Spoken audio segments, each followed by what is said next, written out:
2014 সালের 5ই মার্চ যেদিন আমি একজন ফুটবলার হিসেবে আমার সাথে আমার বেশ কয়েকজন সহ খেলোয়াড় তারা আনুষ্ঠানিকভাবে আমরা আমাদের প্রিয় নেত্রী দেশনেত্রী বেগম খালেদা জিয়ার কাছে আনুষ্ঠানিকভাবে বিএনপির একজন কর্মী হিসেবে যোগদান করেছিলাম।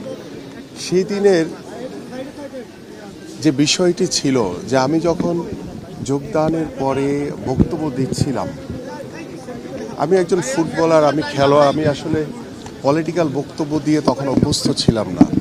কিন্তু আমি যখন বক্তব্য দিচ্ছিলাম ঠিক তখন আমি একটি জায়গায় এসে আটকে গিয়েছিলাম। আমাদের প্রিয় নেত্রী পাশ থেকে আমাকে ঠিক করে দিলেন এবং এই যে তার যে দলের নেতা কর্মীদের প্রতি তার যে মাতৃসুলভ যে আচরণ, তার যে ভালোবাসা, তার যে আন্তরিকতা, এটি আসলে বলার অপেক্ষা রাখে না। এবং তিনি বাংলাদেশের একজন গণতন্ত্রের আপসহীন নেত্রী, বাংলাদেশের গণতন্ত্রের মাতা। তিনি শুধু বাংলাদেশ জাতীয়তাবাদী দলের শুধু নেত্রী ছিলেন না, তিনি বাংলাদেশের একজন অভিভাবক ছিলেন, বাংলাদেশের গণতন্ত্রের একজন ধারক বাহক ছিলেন এবং বাংলাদেশের গণতন্ত্র পুনরুদ্ধারের জন্য তিনি বাংলাদেশের সাথে এক কাতারে দাঁড়িয়েছিলেন এবং দীর্ঘ এই গণতান্ত্রিক সংগ্রামে তিনি বাংলাদেশের জনগণকে সাথে নিয়ে আন্দোলন করেছেন, সংগ্রাম করেছেন। তিনি কখনো স্বৈরাচারের সাথে কখনো আপোষ করেননি। তিনি ওই স্বৈরাচারের মিথ্যা মামলায় দীর্ঘদিন কারো অন্তরীণ অবস্থায় ছিলেন এবং আমাদের প্রিয় নেত্রী দেশনেত্রী আজকে আমাদের মাঝ থেকে হারিয়ে গেছেন। আজকে বাংলাদেশ অভিভাবক শূন্য হয়ে গেছে।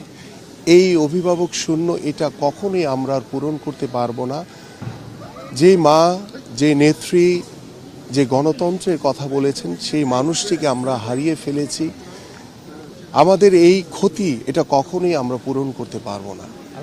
বাস্তবতা আমার যেই স্মৃতিচারণ, সেই স্মৃতিচারণ আমি দু একটি বিষয় বলতে চাই আপনাদের সামনে। যে 2014 সালে যখন আমি প্রথম বিএনপিতে যোগদান করেছিলাম, সেই দিন থেকে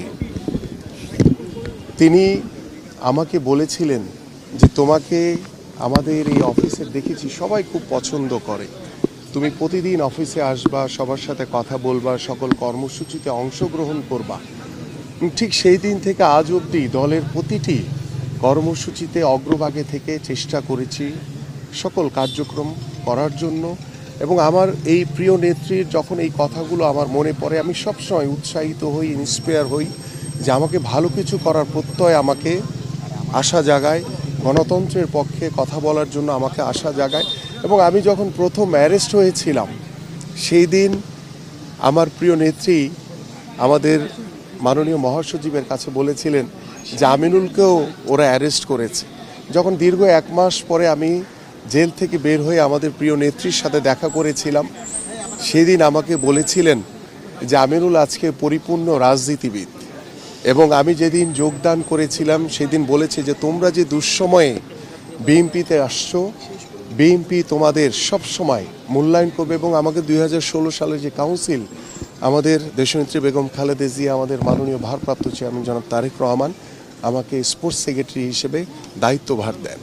এই যে দীর্ঘ এই পথ চলায় যখনই ম্যাডামের সাথে আমি কথা বলেছি, তিনি আরেকটি উল্লেখযোগ্য বিষয় বলেছেন যেটি আমি আপনাদের সাথে আজকে শেয়ার করতে চাই। তিনি খেলোয়াড়দেরকে খুব পছন্দ করতেন। আমি একদিন জিজ্ঞেস করেছিলাম ম্যাডামকে যে ম্যাডাম আমাদের এই ভবিষ্যৎ কি, আমরা কি করব। তিনি তখন একটি কথা বলেছিলেন যে আমিনুল, আমি কখনো প্রধানমন্ত্রী হতে চাই না, আমি ক্ষমতা চাই না, আমি শুধু চাই বাংলাদেশের গণতন্ত্র ফিরে আসুক, বাংলাদেশের মানুষ শান্তিতে থাকুক, এটুকুই আমার চাওয়া। সেদিন তার কথা শুনে আমার 2 চোখ দিয়ে অঝরে পানি পড়েছিল। ম্যাডাম সেদিন আমাকে সান্ত্বনা দিয়েছিলেন যে আল্লাহর উপর ভরসা রাখো, এই স্বৈরাচারের পতন একদিন বাংলাদেশের মাটিতে অবশ্যই হবে। আমরা সেই প্রিয় নেত্রীকে আমরা হারিয়ে ফেলেছি। আমরা সকলের কাছে, দেশবাসীর কাছে দোয়া চাই যে আমাদের প্রিয় নেত্রীর জন্য আপনারা দোয়া করবেন। তিনি আপনাদের জন্য, দেশের জন্য তিনি যে আন্দোলন সংগ্রাম করে দেশের কল্যাণের জন্য কাজ করেছেন, আল্লাহ পাক যাতে আমাদের সেই প্রিয় নেত্রীকে জান্নাতের উচ্চ মকাম দান করেন। Thank you.